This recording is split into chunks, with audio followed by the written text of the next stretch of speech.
আমের সিজনে মিষ্টি আলু আর আম দিয়ে এই তরকারিটি না খেলে বুঝতেই পারবেন না এই তরকারিটা কতটুকু মজার। আসসালামু আলাইকুম, সবাই কেমন আছেন? আশা করছি সবাই ভালো আছেন। আমিও আপনাদের দয়া আল্লাহর রহমতে ভালো আছি। প্রথমে আমি পেঁয়াজটা ভেজে নিয়েছি, তারপরে আমি হলুদ গুঁড়া, মরিচ গুঁড়া, ধনিয়ার গুঁড়া দিয়ে মাছটা কষিয়ে নেব। দিয়ে দিয়েছি লবণ আর অল্প একটু জিরা দিয়ে দিয়েছি, দিয়ে মাছটা ভালোভাবে কষিয়ে নিচ্ছি। মাছটা কষানোর জন্য আমি কিছুক্ষণ ঢাকা দিয়ে দেব, মাছটা কষিয়ে নিয়ে।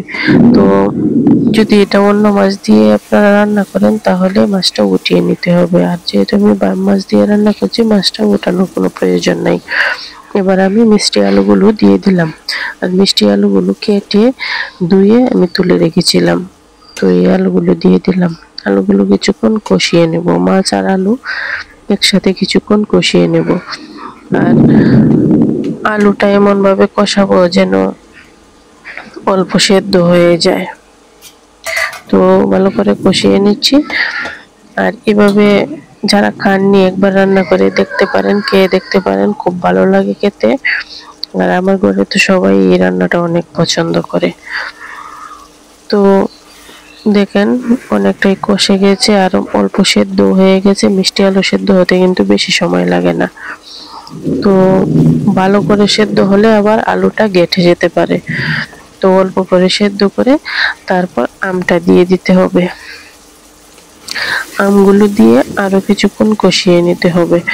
আর মিষ্টি আলু আর আম এগুলা কিন্তু সেদ্ধ হতে বেশি সময় লাগে না, অল্প সময়েই সেদ্ধ হয়ে যায়। তো এভাবে রান্না করলে আপনারা আম আর আলু একসাথে দেবেন না, কারণ আমটা পরে দিতে হয়, আলুটা আগে দিতে হয়। যেহেতু আমটা টক, আলুটা আগে সেদ্ধ করে তারপর আমটা দিতে হবে, নয়তো আপনার আলুটা ঠিকমতো সেদ্ধ হবে না।